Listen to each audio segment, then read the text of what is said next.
Hello friends, इस video में हम लोग भारतीय संविधान में जो अनुसूचियों वाला चैप्टर है उससे संबंधित जितने भी एमसीक्यूज और पीवाईक्यू हैं उनको देखेंगे। तो चलिए, पहला सवाल है, भारतीय संविधान में कुल अनुसूचियां हैं। भारतीय संविधान में कुल अनुसूचियां हैं, इसको यहाँ पूछा जा रहा है।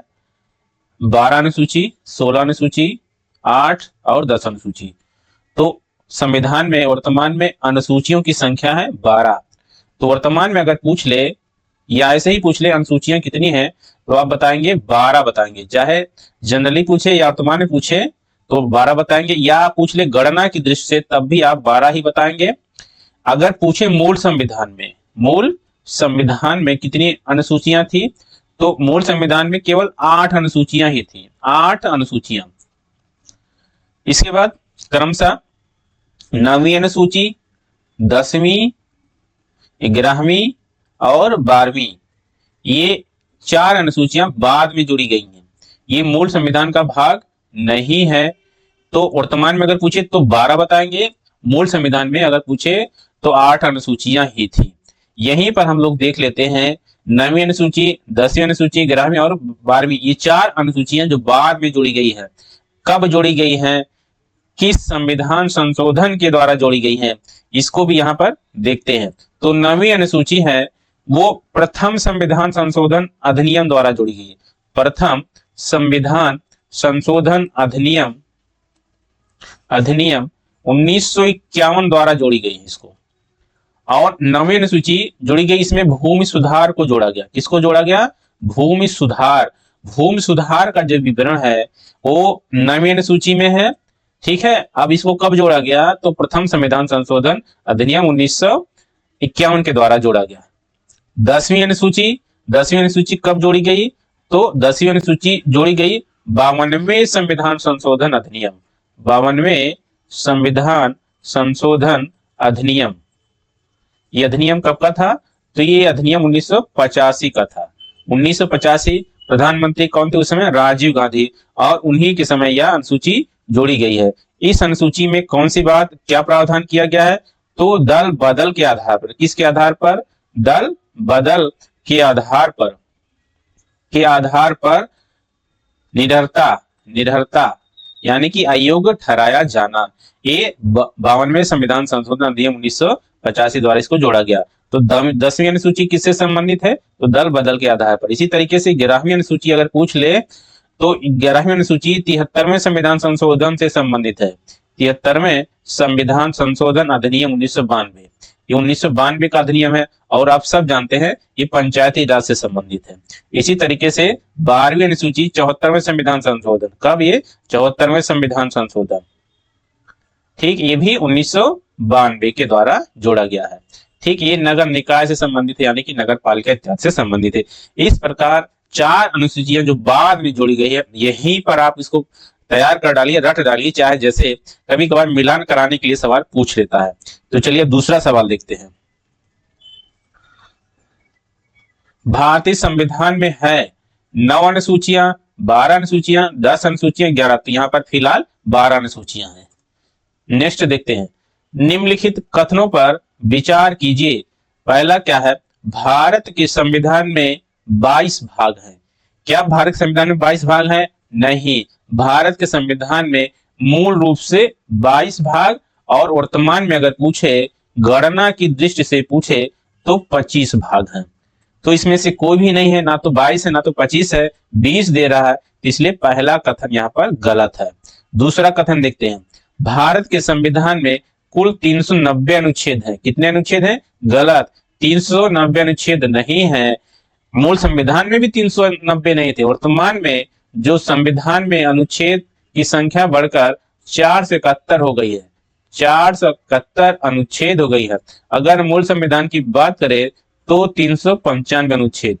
ठीक, इस लिहाज से ये दूसरा यहाँ पर कथन भी गलत हो जाता है।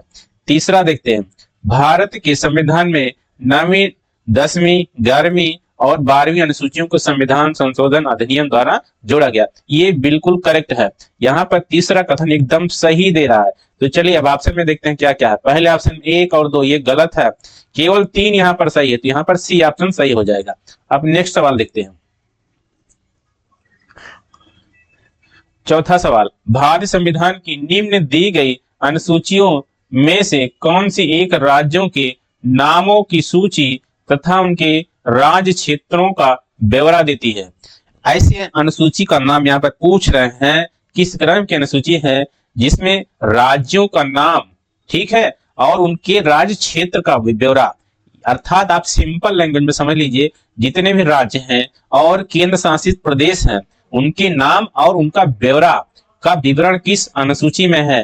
तो आप बताइए, पहली अनुसूची, पहली, दूसरी, तीसरी और चौथी अनुसूची किस अनुसूची में है? तो सबसे पहले पहली ही अनुसूची, जो संविधान का भाग 1 है, वही बात पहली अनुसूची में भी लिखा गया है।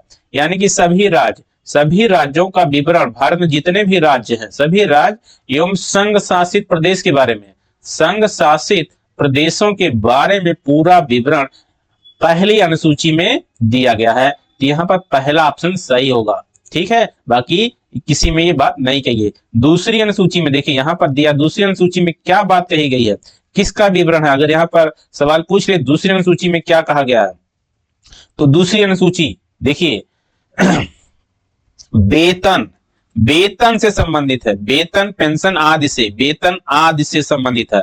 अब किसके वेतन के बारे में? जो संघ के पदाधिकारी हैं, संघ के पदाधिकारी, पद पर आसीन कुछ व्यक्तियों के वेतन, भत्ते, पेंशन आदि, तो इन्हीं पदाधिकारी के पेंशन इत्यादि के बारे में, पेंशन आदि के बारे में है दूसरी अनुसूची।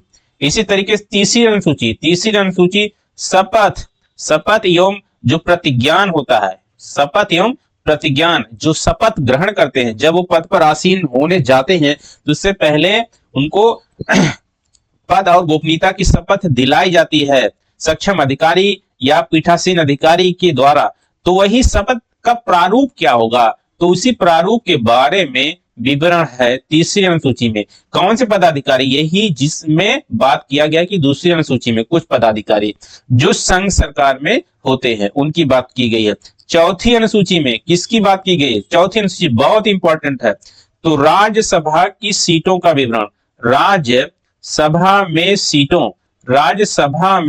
सीटों का आवंटन, सीटों का आवंटन का मतलब किस राज्य से राज्यसभा में कितने प्रतिनिधि शामिल होंगे, कितने सदस्य शामिल होंगे, किस राज्य को कितनी राज्यसभा की सीट दी गई है, इसका विवरण यहाँ पर दिया गया है चौथी अनुसूची में ही।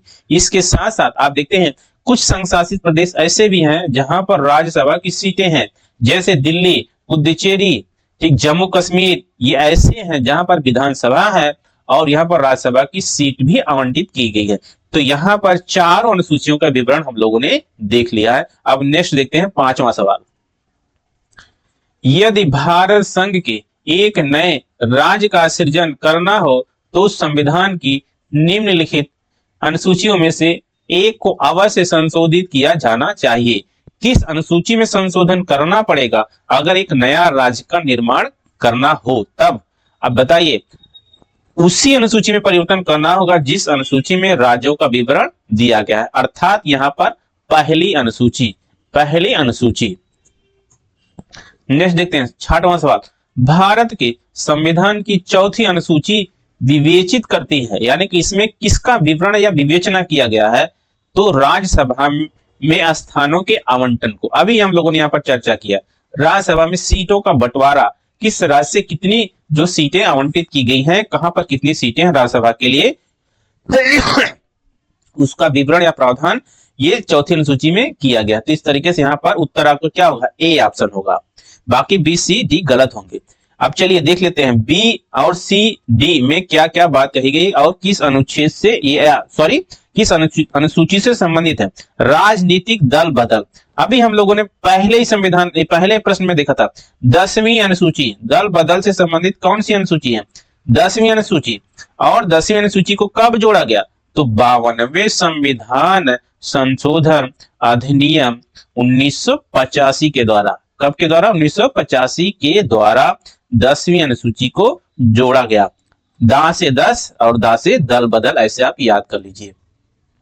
पंचायतों को, तो ये 11वीं अनुसूची में, इसका विवरण किसमें है? 11वीं अनुसूची में है। इसी तरीके से भाषा का विवरण 8वीं अनुसूची में है। किस अनुसूची में है? 8वीं अनुसूची में। ठीक है, इस तरीके से रिवाइज करिए। जितने भी ऑप्शन हैं, जितने भी प्रश्न बनते हो, सभी ऑप्शंस को लेकर के सबकी संभावना पर चर्चा करिए, सबको एनालिसिस करिए, सबको रिवाइज करिए, ताकि कहीं से भी किसी भी तरीके से सवाल पूछे तो गलत ना होने पाए। अगला देखते हैं, 7वां सवाल, भारतीय संविधान की 33 अनुसूची में निम्न में से क्या उपबंधित है? 33 अनुसूची में संघ के मंत्री के लिए पद की शपथ का प्रारूप। ठीक है, देखिए तीसरी अनुसूची में हम लोगों ने चर्चा किया कि वहां पर शपथ का प्रारूप, शपथ किस प्रकार होगा, किस प्रारूप पर आधारित बात बोलेंगे, शपथ लेंगे, इसको 33 अनुसूची में दिया गया है। तो संघ के मंत्री के लिए पद की शपथ का प्रारूप, तो ये सही बात है, ये 33 अनुसूची में है। उच्चतम न्यायालय के मुख्य न्यायाधीश द्वारा ली जाने वाली शपथ का प्रारूप, इसका भी विवरण तीसरी अनुसूची में है। मुख्य न्यायाधीश, अन्य न्यायाधीश, इसके अलावा हाई कोर्ट के जितने भी न्यायाधीश होते हैं, सबके शपथ का प्रारूप भी दिया गया है। अगला देख लीजिए, भारत के राष्ट्रपति के लिए पद की शपथ का प्रारूप, ये गलत है, ये इसका विवरण अनुसूची 3 में नहीं है। राष्ट्रपति जो पद लेते हैं, किस प्रारूप पर लेते हैं, उनके प्रारूप का विवरण अनुच्छेद 60 में है। किसमें है? अनुच्छेद 60 में। तो यहां पर यही याद कर लीजिए। ठीक है, अनुसूची 3 में उनका विवरण नहीं है, उनके लिए अलग से एक अनुच्छेद नंबर 60 दिया गया है। तो यहाँ तीसरा क्या है, ये सही नहीं है, बाकी दो सही हैं। संसद के सदस्य द्वारा ली जाने वाली शपथ का प्रारूप, हाँ, इसका भी विवरण दिया गया है। इस तरीके से यहाँ पर 1, 2 और 4 सही हो जाएंगे। 1, 2 और 4 किस ऑप्शन में है? तो देखिए यहाँ पर सी वाले ऑप्शन में 1, 2 और 4 है। संसद के सदस्य से तात्पर्य यह है कि लोकसभा, राज्यसभा के जितने भी सदस्य चुनकर आते हैं ना, वह किस प्रारूप पर शपथ लेंगे, इसका भी विवरण अनुसूची 3 में दिया गया। अब नेक्स्ट सवाल देखते हैं, सूची 1 को सूची 2 से सुमेलित कीजिए तथा सूचियों के नीचे दिए गए कोड से सही उत्तर का चयन कीजिए। सूची 1 में अनुसूची दिया गया, शेड्यूल्ड के बारे में दिया गया, और सूची 2 में संबंधित विषय। अब इनको यहां मैच कराना है। तो देखिए, तृतीय अनुसूची, चतुर्थ अनुसूची, 7वीं अनुसूची और 8वीं अनुसूची। तो तृतीय अनुसूची में शपथ के बारे में है, तो शपथ वाला देखिए किसमें है, शपथ एवं प्रतिज्ञान के बारे में है, शपथ एवं प्रतिज्ञान के बारे में। तो 3 देखिए किसमें है, ये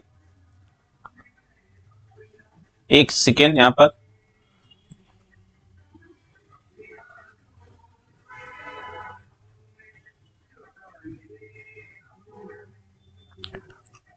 तृतीय अनुसूची शपथ एवं प्रतिज्ञान, यहां पर दूसरा मिल रहा है, 1 का 2 हो जाएगा, 1 का 2। चतुर्थ अनुसूची, चतुर्थ में क्या है, चतुर्थ में राज्य विधान परिषदों में सीट स्थानों का आवंटन, यहां पर देख लीजिए। हालांकि ये जो ऑप्शन तो मैच कर रहा है, लेकिन यह गलत है। राज्य विधान परिषद नहीं, यहां पर क्या होना चाहिए, राज्यसभा होना चाहिए, राज्यसभा होना चाहिए। हालांकि जब सवाल पूछा गया था ना, तो उसमें इंग्लिश वाला वर्जन सही था।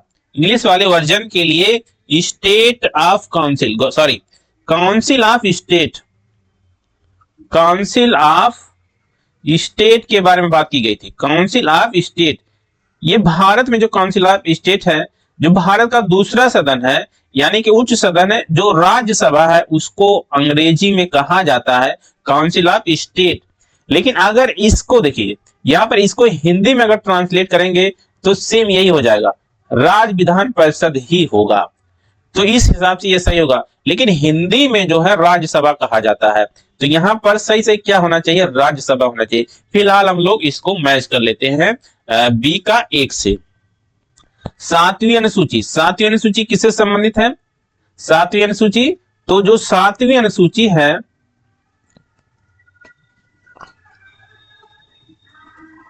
7वीं अनुसूची केंद्र और राज्य संबंध के बारे में है। केंद्र राज्य संबंध का मतलब केंद्र और राज्यों के बीच शक्तियों का जो बंटवारा किया गया है, तो शक्तियों का बंटवारा किया गया यहाँ पर जो है चौथा यहाँ पर मैच करता है।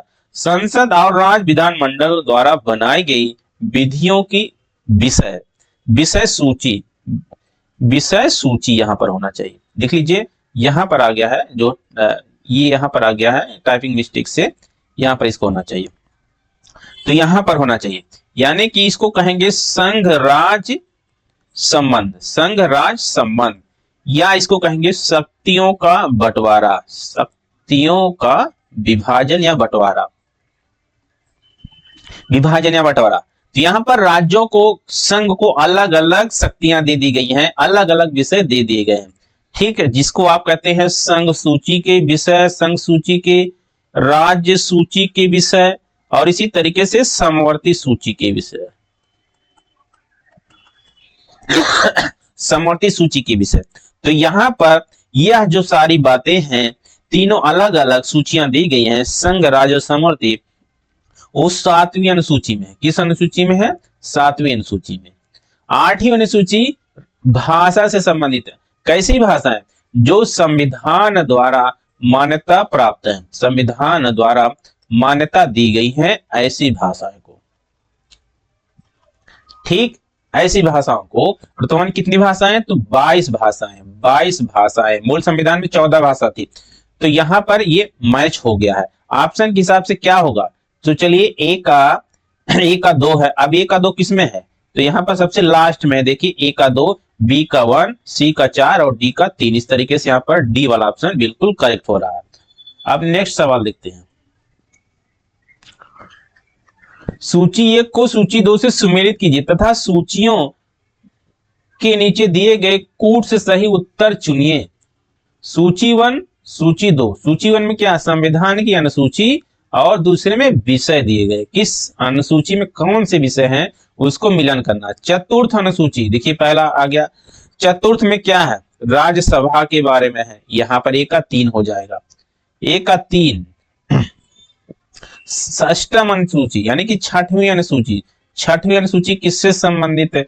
6वीं अनुसूची है जनजातीय क्षेत्र, असम, मेघालय, त्रिपुरा, मिजोरम के जनजातीय क्षेत्रों के प्रशासन आदि के बारे में दिया गया।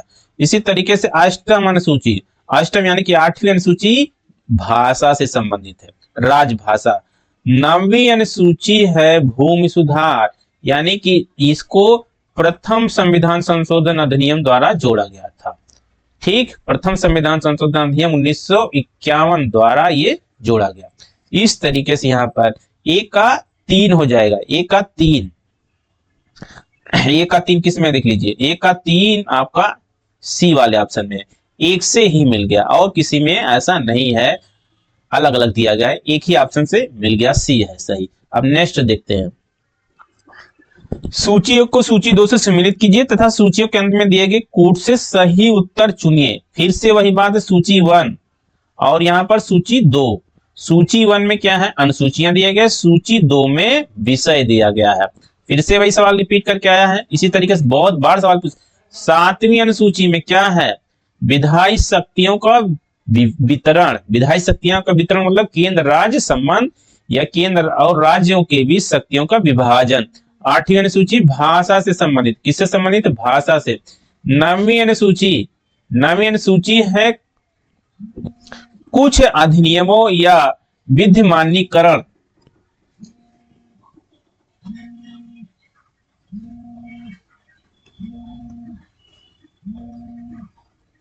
तो सी का 4 होगा। इसी तरीके से 10वीं अनुसूची दल बदल आधार पर परिवर्तन से, तो यहाँ पर ए का 3 इसमें है और इसमें है। बी का 1 इसमें है और इसमें है, ए और सी दोनों में है। इसी तरीके से सी का 4 इसमें नहीं है, और किसमें है? ये इसमें है, सी वाले में। इस तरीके से ऑप्शन यहाँ पर सी एकदम सही हो जाएगा। अब नेक्स्ट देखते हैं। फिर से वही मैचिंग कराने वाला आ गया। सूची 1, सूची 2। एक तरफ क्या है? जो है एक तरफ जो है सारी चीजें यानी अनुसूचियां, दूसरी तरफ विषय है। 7वीं अनुसूची संघ, राज्य तथा समवर्ती सूचियां। अभी हम लोगों ने चर्चा किया।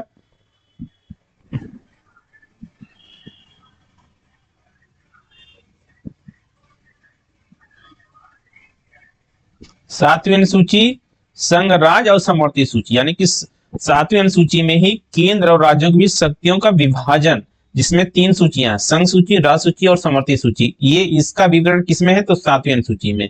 आठवीं अनुसूची भाषाओं से संबंधित है, मूल संविधान में 14, वर्तमान में 22। नवीं अनुसूची किससे संबंधित है? तो नवीं अनुसूची कुछ अधिनियमों का विधिमान्यीकरण। 10वीं अनुसूची तो दल परिवर्तन या दल बदल के आधार पर निरर्हता, जो कि 52वें संविधान संशोधन अधिनियम 1985 द्वारा जोड़ा गया। इस तरीके से अब ऑप्शन यहाँ पर मैच करा सकते हैं आप। आगे देखते हैं, निम्न में से कौन सा युग्म संविधान की सूची या विषय सही सुमेलित नहीं है? तो तीसरी अनुसूची शपथ या प्रतिज्ञान के प्रारूप, ये एकदम सही है। पूछा है कौन सा सही सुमेलित नहीं है? 10वीं अनुसूची दल परिवर्तन के आधार पर निरर्हता, ये भी सही है। 8वीं अनुसूची भाषाओं के बारे में, ये भी सही है। 9वीं अनुसूची राज्यसभा में स्थानों का आवंटन, यह गलत है। 9वीं अनुसूची में राज्यसभा में स्थानों का आवंटन नहीं है, जबकि ये चौथीं अनुसूची में, चौथी अनुसूची में इसका विवरण दिया गया है। 9वीं अनुसूची में क्या है? भूमि सुधार, भूमि सुधार और कुछ विशिष्ट अधिनियम की भी बात कही गई है। तो यहां पर ये पूछा है कौन सा सही मैच नहीं कर रहा है, तो यहां पर क्या आप लगाएंगे? डी लगाएंगे। नेक्स्ट देखते हैं, भारत के संविधान की किस अनुसूची के अधीन जनजाति भूमि का खनन के लिए निजी पक्षकारों को अंतरणाकृत घोषित किया जा सकता है? अब इसको हम लोग सिंपल लैंग्वेज में समझेंगे। मतलब ये पूछ रहे हैं किस अनुसूची में यह लिखा गया है कि जनजाति क्षेत्रों में भूमि का अगर खनन किया जाएगा, किसको? प्राइवेट सेक्टर को, निजी कंपनियों, व्यक्तियों के द्वारा अगर खनन करने का आदेश या जो है किया जाएगा ऐसा कुछ, तो उनके अधिकार या उनके कार्य को शून्य घोषित किया जा सकता है। ठीक है, तो ये किस अनुसूची में कहा गया है? ये 5वीं अनुसूची में कहा गया है। किस अनुसूची में? 5वीं अनुसूची में। देख लीजिए 5वीं अनुसूची में क्या है? अनुसूचित क्षेत्रों के बारे में लिखा गया है। अनुसूचित क्षेत्रों के बारे में 5वीं अनुसूची में लिखा गया है। ठीक है, वहां पर विधिनियम या नियम नियमावली राष्ट्रपति के द्वारा बनाया जा सकता है, और वहां पर बहुत अधिक इंटरफेयर भी नहीं किया जा सकता। उनकी संस्कृति, कला, ठीक, उनकी सभ्यता का संरक्षण करने के उद्देश्य से यह प्रावधान किया है। किसके? जनजाति क्षेत्रों का, ताकि जो उनकी मूल संस्कृति है वो बची रहे। इसलिए वहां पर खनन करने का अधिकार नहीं दिया जा सकता किसी भी व्यक्ति को। ठीक, तो यहाँ पर 5वीं अनुसूची हो जाएगा आंसर। तीसरी अनुसूची में क्या है? शपथ एवं प्रतिज्ञान। शपथ या प्रतिज्ञान, किसके शपथ या प्रतिज्ञान? जो पदाधिकारी हैं संघ के। 9वीं अनुसूची में, तो ये 9वीं अनुसूची भूमि सुधार, भूमि सुधार प्रथम संविधान। 12वीं अनुसूची, 12वीं अनुसूची तो ये नगर पालिका, नगर पालिका या स्थानीय स्वशासन के बारे में, स्थानीय स्वशासन के बारे में है। अब नेक्स्ट देखते हैं, यदि किसी विशिष्ट क्षेत्र को भारत के संविधान की 5वीं अनुसूची के अधीन लाया जाए तो निम्नलिखित कथनों में से कौन सा एक इसके परिणाम को सर्वोत्तम से प्रतिबिंबित करता है? किसी विशिष्ट क्षेत्र को भारत के संविधान की 5वीं अनुसूची के अधीन लाया जाए। विशिष्ट 5वीं अनुसूची के अधीन लाए जाने का मतलब उसको क्या अनुसूचित या जनजाति क्षेत्र घोषित किया जाए। तो इसका परिणाम क्या होगा? इससे जनजाति लोगों की जमीनें गैर जनजाति लोगों को अंतरित करने पर रोक लगेगी। इससे उस क्षेत्र में एक स्थानीय स्वशासी निकाय का सृजन होगा। इससे वह क्षेत्र संघ राज्य क्षेत्र में बदल जाएगा। जिस राज्य के पास ऐसे क्षेत्र होंगे उसे विशेष कोटि का राज्य घोषित किया जाएगा। ठीक, अगर इस तरीके से होगा तो यहां पर एक स्थानीय स्वशासी निकाय का सृजन करना पड़ेगा। तो यहां पर बी ऑप्शन सही है। ठीक है, तो यहाँ जिला स्तर पर वहां पर एक निकाय की स्थापना करनी पड़ेगी। ठीक है, और ये निकाय की स्थापना करने के लिए जो प्राधिकृत अधिकारी होगा वो राष्ट्रपति होता है। राष्ट्रपति के आदेश से ही ऐसा हो सकता है। पांचवी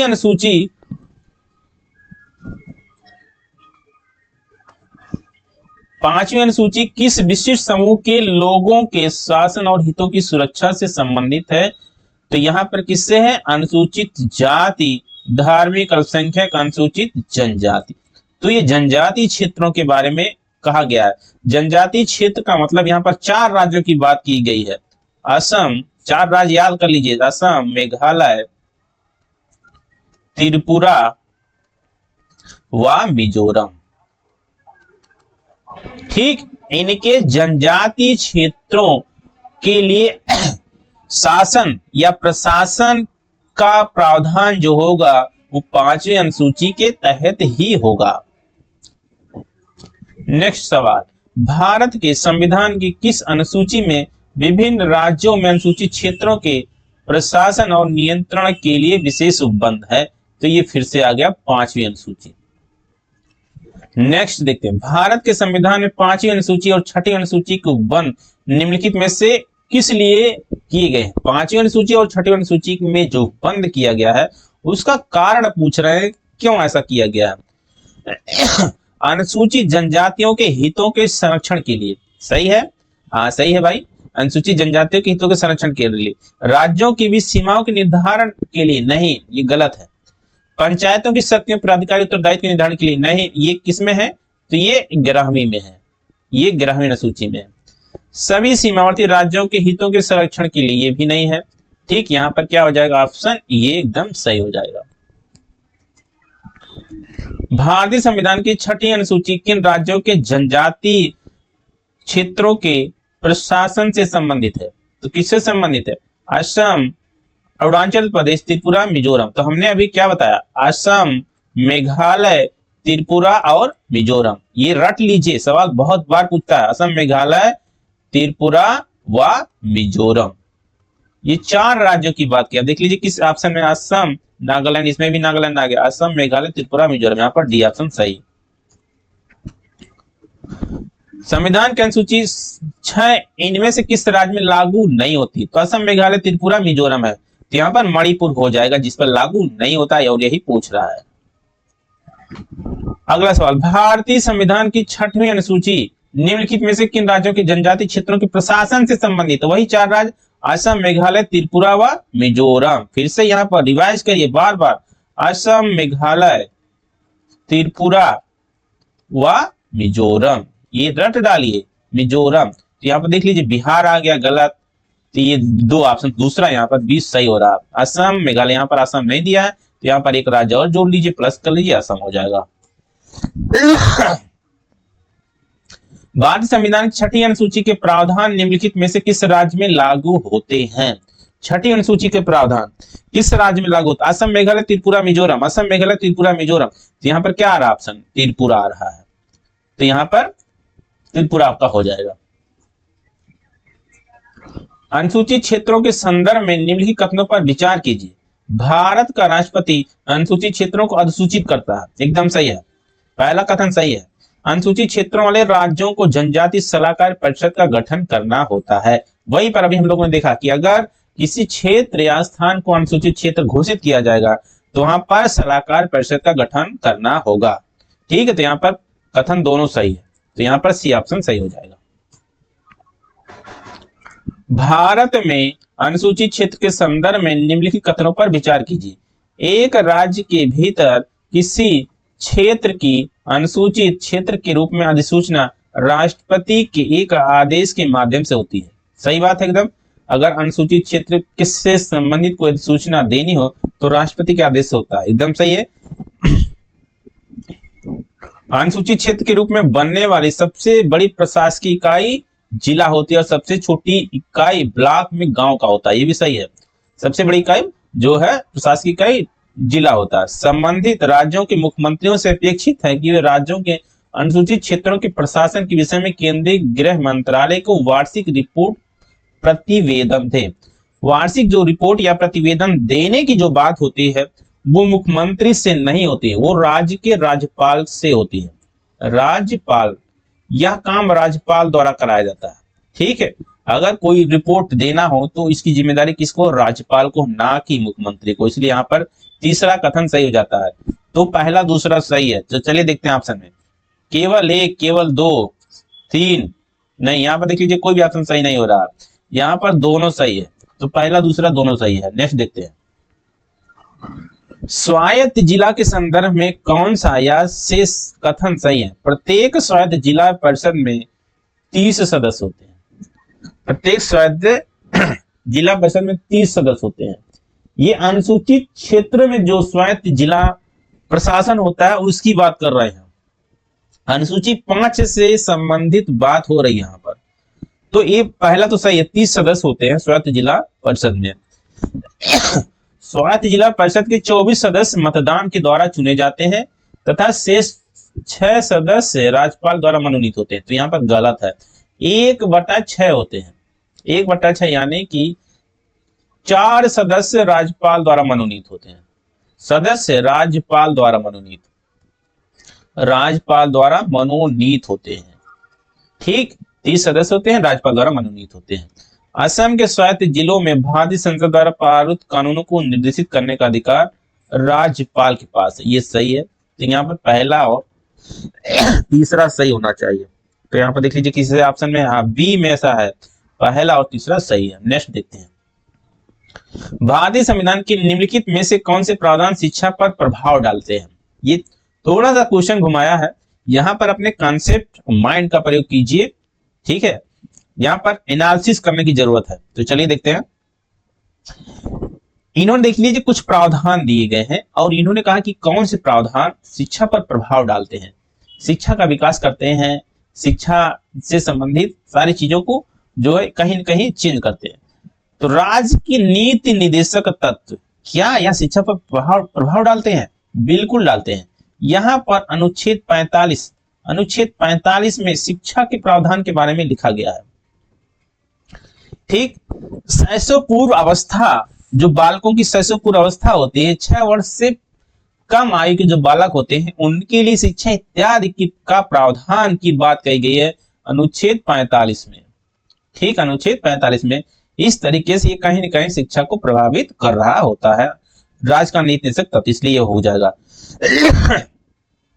ग्रामीण और शहरी स्थानीय निकाय, तो ग्रामीण और शहरी स्थानीय निकाय क्रमशः 73वें एवं 74वें संविधान संशोधन द्वारा ऐसा कहा गया है। ठीक, अनुच्छेद 243 में 73वें 74वें संविधान संशोधन द्वारा जो बातें जोड़ी गई हैं उसमें शिक्षा से संबंधित प्रावधान करने की जिम्मेवारी ग्राम पंचायत और शहरी स्थानीय निकाय को दी गई है। इस लिहाज से यहाँ पर ये भी सही हो जाएगा, दूसरा भी सही हो जाएगा। पंचम अनुसूची, तो पंचम अनुसूची कैसे होगा? पंचम अनुसूची भी क्या शिक्षा को प्रावधान करते हैं? हाँ, बिल्कुल करते हैं, क्योंकि ये अनुसूचित जातियों और अनुसूचित क्षेत्रों के बारे में विकास या विधि नियम या नियम प्रशासन के बारे में प्रावधान करता है, जहां पर प्रशासन भी इनडायरेक्टली रूप से कहीं न कहीं शिक्षा को प्रभावित करता है। अनुसूचित क्षेत्रों के विकास के बारे में बात की गई है। अनुसूचित क्षेत्रों के विकास में एक पैरामीटर एजुकेशन भी होता है। इस तरीके से यहाँ पर हो जाएगा, सही हो जाएगा। षष्ठम अनुसूची, 6वीं अनुसूची, असम, मेघालय, त्रिपुरा और मिजोरम में भी अनुसूचित क्षेत्रों के विकास के प्रावधान के बारे में कहा गया। इस तरीके से ये भी हो गया। 7वीं अनुसूची तो है ही, 7वीं अनुसूची डायरेक्टली शिक्षा को प्रभावित करती है, क्योंकि यहीं पर आप देखेंगे समवर्ती सूची का कॉन्सेप्ट दिया गया है। समवर्ती सूची, और समवर्ती सूची में शिक्षा को रखा गया है। संघ सूची, राज्य सूची, समवर्ती सूची, इन तीनों सूचियों की बात किस में कही गई है? तो 7वीं सूची में कही गई है। शिक्षा को समवर्ती सूची में लाया गया। पहले शिक्षा राज्य सूची का विषय थी, बाद में इसको 42वें संविधान संशोधन अधिनियम 1976 द्वारा, 42वें संशोधन द्वारा ना 1976 के द्वारा इसको समवर्ती सूची में डाल दिया गया। समवर्ती सूची में, यानी कि इस पर कानून बनाने का अधिकार संघ और राज्य दोनों को है, शिक्षा से संबंधित। इसलिए यहाँ पर सभी कथन सही हो रहे हैं, सभी यहाँ पर ऑप्शन सही हो रहे हैं, कहीं न कहीं शिक्षा को प्रभावित करते हैं। तो यहाँ पर लास्ट वाला देख लीजिए, सब दिया इसमें। भारत के संविधान की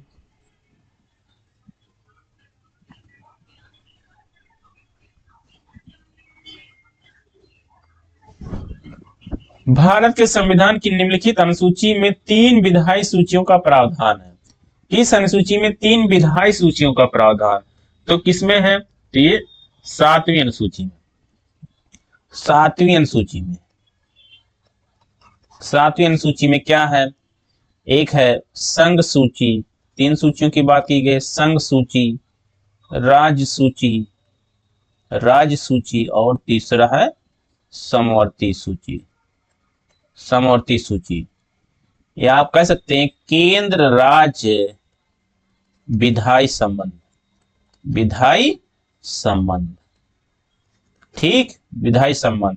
अनुच्छेद 245 से लेकर 255, ठीक। ये क्या हो गया आपका?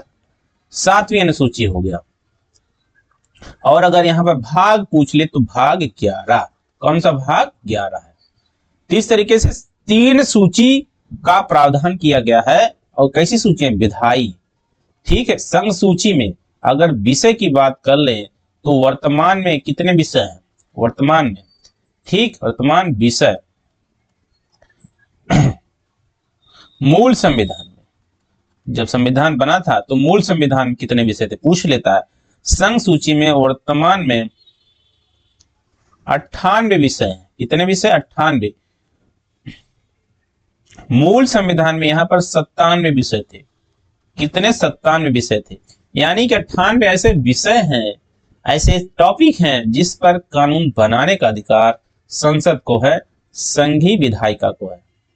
राज्य सूची में, राज्य सूची में वर्तमान में 59 विषय हैं। कितने विषय हैं? 59 विषय। इनकी संख्या घटा देगी, पहले 66 विषय थे, 66 विषय से घटाकर 59 विषय कर दिया गया है। यानी कि 59 ऐसे टॉपिक या सब्जेक्ट हैं जिस पर कानून राज्य सरकार बना सकती है। इसी तरीके से समवर्ती सूची में वर्तमान में 52 विषय है। कितने हैं? 52 विषय है। मूल संविधान में 47 विषय थे। समवर्ती सूची का अर्थ है कि ऐसे विषय जिस पर कानून बनाने का अधिकार केंद्र और राज्य दोनों को हो। अगर किसी कानून को लेकर टकराव की स्थिति होती है तो संघ का कानून या केंद्र का कानून माना जाएगा। अगला सवाल, मिलान करें सूची और दूसरी तरफ दिया प्रविष्टियां। संघीय सूची में देखिए प्रविष्टियां मतलब विषय, कितने विषय है यही यहां पर दे रहा है। मिलान करा लीजिए, संघीय सूची में कितने विषय हैं, राज्य सूची में कितने हैं, समवर्ती सूची में। तभी हम लोगों ने चर्चा कर लिया इसके पहले वाले प्रश्न में।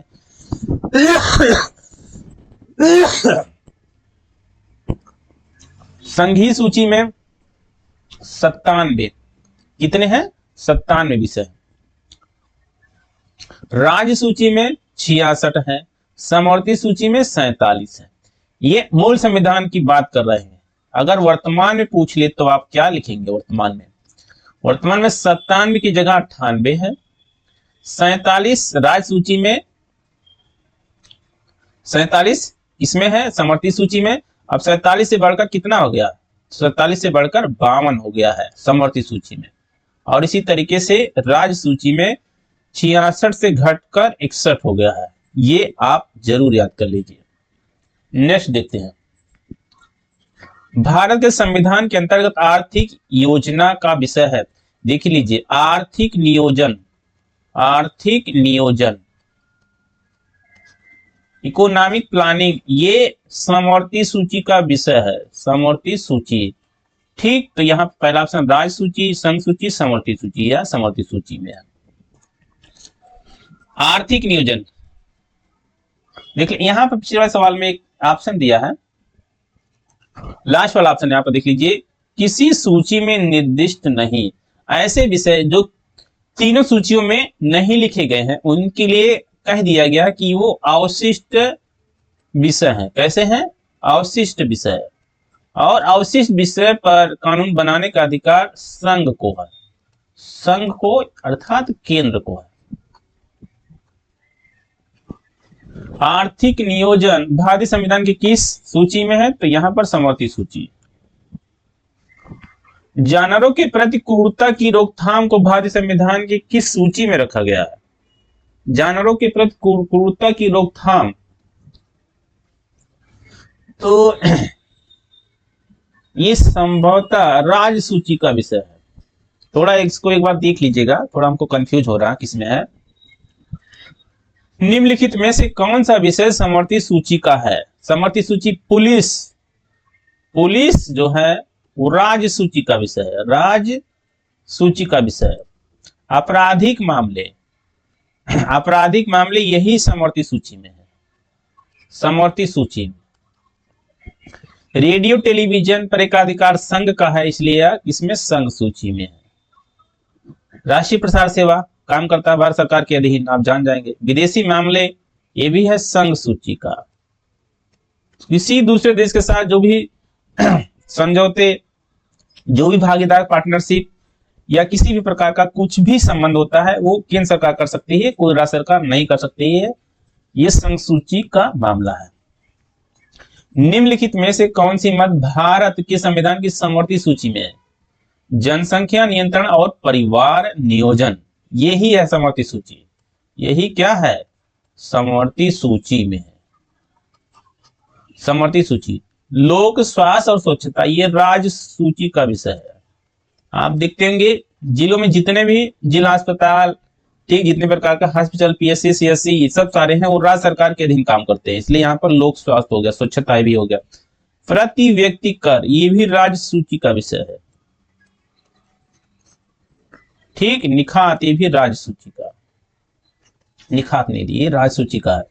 यहां पर एक चीज और बता देता हूं, जैसे जनसंख्या नियंत्रण तो है ये समवर्ती सूची का, लेकिन अगर जनगणना पूछ ले आपसे, जनगणना पूछ ले तब ये हो जाएगा संघ सूची का, संघ सूची का हो जाएगा। इसी तरीके जो प्रति व्यक्ति कर पूछा है, अगर यहाँ पर पूछ ले कि उत्पादन शुल्क या निगम कर पूछ ले, इनकम टैक्स भी अगर पूछा होता तो भी संघ सूची का हो जाता। भारतीय संविधान की समवर्ती सूची में शामिल है व्यापार एवं वाणिज्य, सामानों में मिलावट या उत्तराधिकार। व्यापार एवं वाणिज्य को छोड़कर सामानों में मिलावट, उत्तराधिकार ये दोनों है किसमें? समवर्ती सूची में। तो दूसरा तीसरा किसमें है? ऑप्शन डी में है, दूसरा तीसरा। व्यापार एवं वाणिज्य, ट्रेड एंड कॉमर्स, ये किसमें हो जाएगा? ये हो जाएगा संघ सूची में, संघ सूची में, ठीक। संघ सूची। व्यापार कोई अंतरराज्यीय व्यापार अगर कह सकते हैं, अंतरराज्यीय व्यापार, ठीक, तो ये भी किसमें हो जाएगा? ये संघ सूची में हो जाएगा। निम्नलिखित में से कौन सा सही सुमेलित नहीं है? सार्वजनिक स्वास्थ्य एवं स्वच्छता राज्य सूची, ये बिल्कुल सही है। जनगणना, जनगणना तो ये संघ सूची का एकदम सही है। राज्यसभा में सीटों का बंटवारा ये द्वितीय अनुसूची है, गलत, ये द्वितीय नहीं है। द्वितीय की जगह क्या होना चाहिए? यहाँ पर चौथी अनुसूची होना चाहिए, चौथी अनुसूची। द्वितीय अनुसूची में क्या है? द्वितीय अनुसूची में है शपथ, शपथ या प्रतिज्ञान का प्रारूप। 10वीं अनुसूची दल बदल विरोध, सही है एकदम।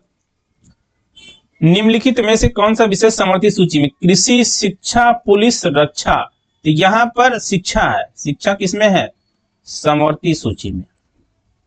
कृषि, कृषि राज्य सूची में, राज्य सूची में। कृषि पर कर लगाने का अधिकार राज्य सरकार को है।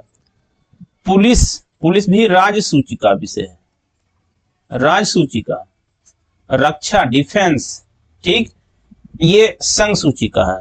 आर्मी इत्यादि किसके अधीन काम करते हैं? संघ सरकार, केंद्र सरकार के अधीन, तो ये हो जाएगा। शिक्षा को ये पहले क्या था? राज्य सूची में था, राज्य सूची में पहले था, बाद में इसको हटा दिया गया। तो 42वें संविधान संशोधन, 42वें संविधान संशोधन अधिनियम 1942 के द्वारा इसको क्या किया गया? द्वारा इसको समवर्ती सूची में लाया गया। नेक्स्ट देखते हैं, शिक्षा जो प्रारंभ में राज्य सूची का विषय था उसे समवर्ती सूची में स्थानांतरित किया गया, वही सवाल पूछा है। तो 42वें संविधान संशोधन। नेक्स्ट देखते हैं, भारत संविधान के किस संशोधन वनों को राज्य सूची से समवर्ती सूची में स्थानांतरित कर दिया गया? तो ये भी 42वां है। वन और शिक्षा दोनों को एक साथ लाया गया था समवर्ती सूची में। भारत के संविधान के अंतर्गत विषय तथा सामान्य सूची के बारे में निम्न युगों में से कौन सा सम्मिलित नहीं है? कौन सा सम्मिलित नहीं इसको बताना। वन समवर्ती सूची में एकदम सही है। शेयर बाजार समवर्ती सूची में है, शेयर बाजार पर संघ सरकार का अधिकार, ये भी है। डाकघर, बचत बैंक, बैंक, पोस्ट ऑफिस सब संघ सूची में, ये भी सही है।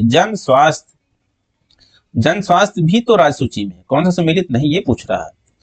अच्छा यहाँ पर देख लीजिए गलत हो रहा, बी वाला यहाँ पर समवर्ती सूची नहीं होना चाहिए, यहाँ पर होना चाहिए संघ सूची, संघ सूची होना चाहिए। तो यहाँ पर यही पूछा कौन सा सम्मिलित नहीं है, ये सम्मिलित नहीं, इसको बता देना है, और बाकी सब सही सम्मिलित है।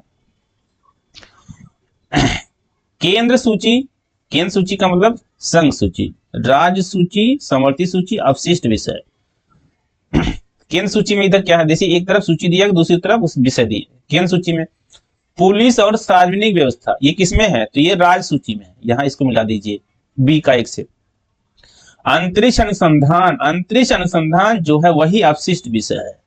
अवशिष्ट विषय का मतलब ऐसे विषय जो ना संघ सूची में रखे गए हैं ना राज्य सूची में रखे गए हैं, उसको अवशिष्ट विषय कहा गया है। और अवशिष्ट विषय पर कानून बनाने का अधिकार संघ को है। तो यहाँ पे ये हो जाएगा समवर्ती सूची, समवर्ती सूची में जनसंख्या नियंत्रण, परिवार नियोजन, और केंद्र सूची जनगणना हो जाएगा। इस तरीके से आप यहाँ मिला लेंगे कौन सा है। समय बचाने के लिए सबसे पहले आप मिलाएंगे एक का 3, तो एक का 3 हो गया, पहले से ही मिल गया, एक ही मिला दिया आपने जनगणना को संघ से, तो मिल गया आपका। भारतीय संविधान की 7वीं अनुसूची के अंतर्गत संघ सूची में निम्नलिखित में से किसका उल्लेख नहीं है? बैंकिंग, तो ये किसमें है? संघ सूची। बीमा भी संघ है, जनगणना भी संघ है, ये गैस ये राज्य सूची में आता है, ये राज्य सूची में देख लीजिए। गैस का उत्पादन तो राज्य सूची में होता है, लेकिन अगर इस पर उत्पादन शुल्क लग रहा है, उत्पादन शुल्क यानी कि एक्साइज ड्यूटी लग रहा है, तो ये संघ सूची में आ जाएगा, संघ सूची में आ जाएगा। अगर गैस को विनिर्मित करके इसका निर्यात किया जा रहा है तब भी ये संघ सूची में आ जाएगा। निम्नलिखित में से कौन सा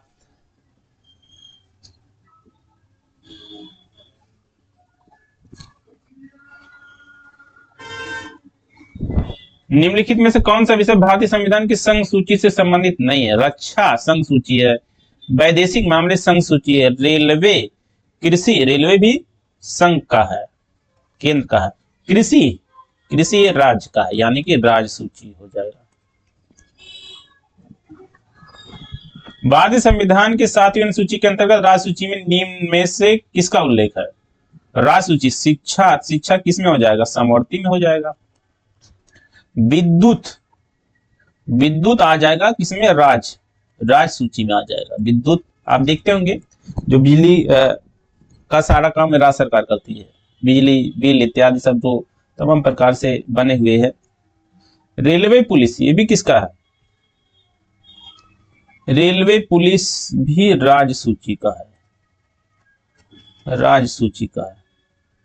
वन ये समवर्ती सूची का है, समवर्ती सूची।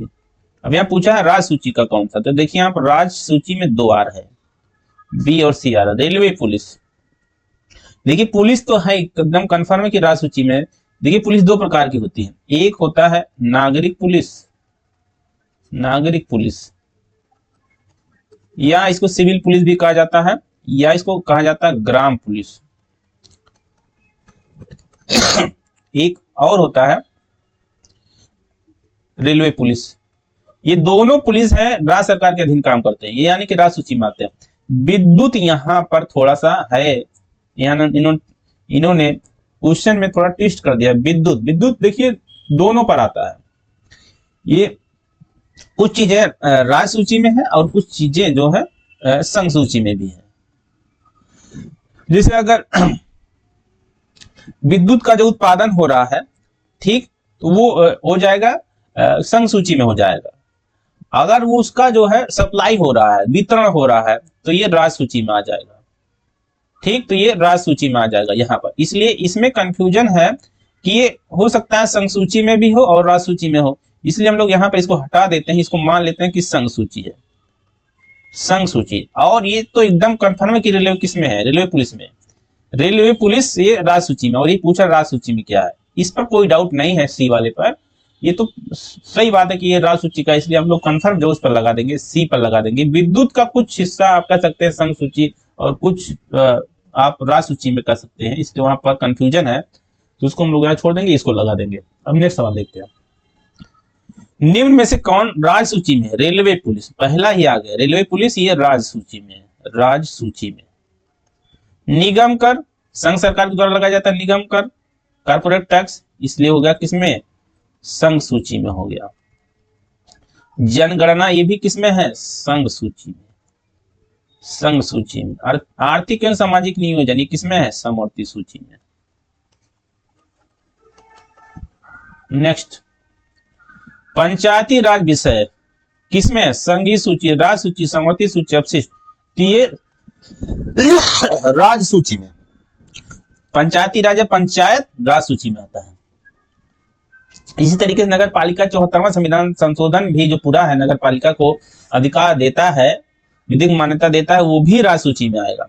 45वां, निम्नलिखित में से कौन सा विषय भारतीय संविधान की 7वीं अनुसूची की सूची 3 समवर्ती सूची में है? 3 सूचियां है ना, संघ सूची, राज्य सूची और समवर्ती। तीसरी अनुसूची यानी कि समवर्ती सूची में दंड प्रक्रिया यही है, यही समवर्ती सूची में है, समवर्ती सूची। पुलिस ये राज्य सूची है, राज्य सूची, तो यहां पर ऑप्शन यही पूछा, समवर्ती सूची। कारागार, जेल इत्यादि, जेल इत्यादि ये राज्य सूची में आएगा। लोक व्यवस्था ये भी किस में आएगा, राज्य सूची में। प्रशासन कौन देखता है, राज्य देखता है। नेक्स्ट देखते हैं, विवाह विवाह विच्छेद गोद लेना संविधान की 7वीं अनुसूची के निम्नलिखित के अंतर्गत आता है, ये सब समवर्ती सूची में आते हैं। सी ऑप्शन आ सही है। सरकारों द्वारा शुल्क एवं कर लगाने का अधिकार संविधान की अनुसूची में उल्लिखित है। सरकारों द्वारा शुल्क एवं कर लगाने का अधिकार, सरकार द्वारा शुल्क एवं टैक्स लगाने का अधिकार किसमें है? तो आप जानते हैं कि वो विधायी शक्तियों में आएगा। कोई सरकार, राज्य सरकार या केंद्र सरकार टैक्स किस पर कौन लगाएगा, ये बात कहां निर्धारित होती है? तो 7वीं अनुसूची में केंद्र राज्य शक्तियों के बंटवारा वाले अनुसूची से ही कंफर्म होता है। भारत संविधान के अनुसार निम्नलिखित में से कौन सा कथन सही है? अंतरराज्यीय व्यापार और वाणिज्य राज्य सूची के अधीन एक राज्य विषय है। अंतरराज्यीय व्यापार की अगर बात आ जाए तो वो संघ सूची में आ जाता है, ये किस में आ जाता है, संघ सूची में, इसलिए गलत हो गया पहला।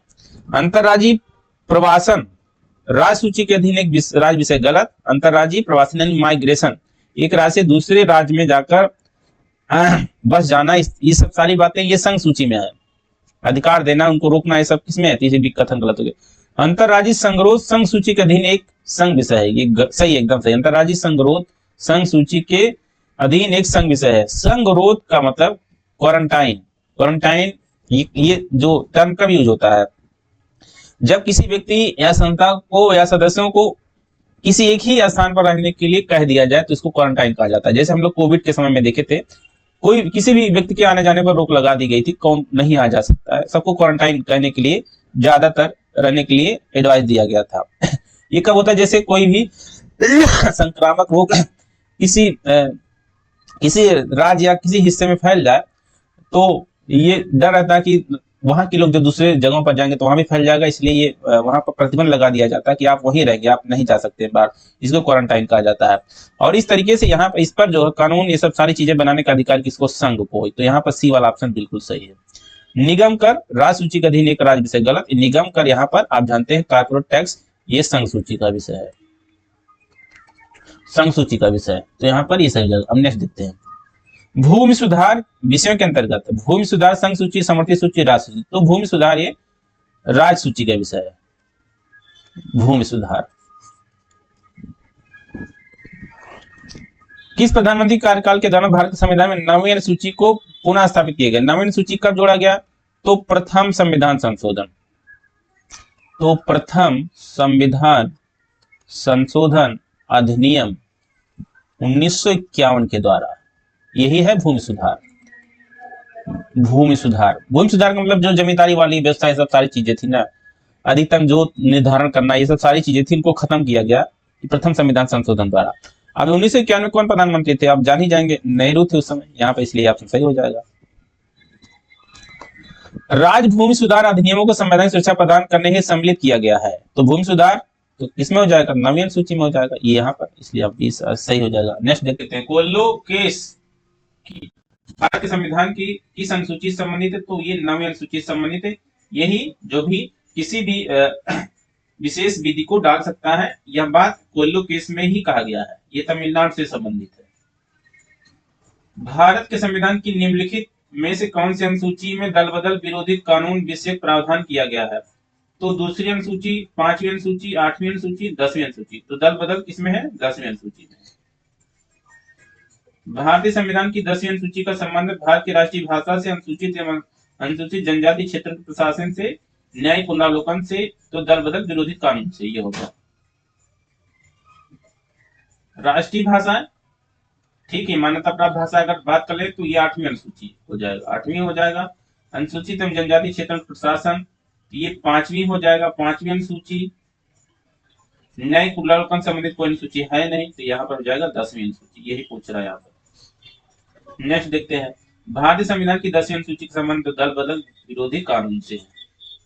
भारतीय संविधान की किस अनुसूची में दल बदल विरोधी कानूनों को रखा गया है, तो किसमें है, 10वीं अनुसूची में। 9वीं में है क्या, तो भूमि सुधार है, भूमि सुधार प्रथम संविधान संशोधन द्वारा। 6वीं अनुसूची में है असम, मेघालय, असम, मेघालय, त्रिपुरा व मिजोरम के जनजाति क्षेत्रों के प्रशासन आपके बारे में। संविधान की 11वीं अनुसूची नगर पालिका से पंचायती राज से, तो 11वीं अनुसूची पंचायती राज से है, ये 11वीं है। नगर पालिका ये 12वीं है। केंद्र राज्य संबंध तो ये 7वीं है, ठीक है, ये 7वीं अनुसूची। भ्रष्टाचार निवारण से कोई अनुसूची नहीं संबंधित है। पंचायतों को सौंपी जा सकने वाली शक्ति, अधिकार, जिम्मेदारियां सूची में दी गई, किस सूची में, तो 11वीं अनुसूची, ये हो जाएगा यहाँ पर। भारत के संविधान की 11वीं अनुसूची में कितने विषय हैं, तो कितने, 29 विषय है, 29 विषय। 29 विषयों पर कानून बनाने का अधिकार पंचायतों को, और पंचायतें किस सूची के अंतर्गत आती हैं, तो राज सूची।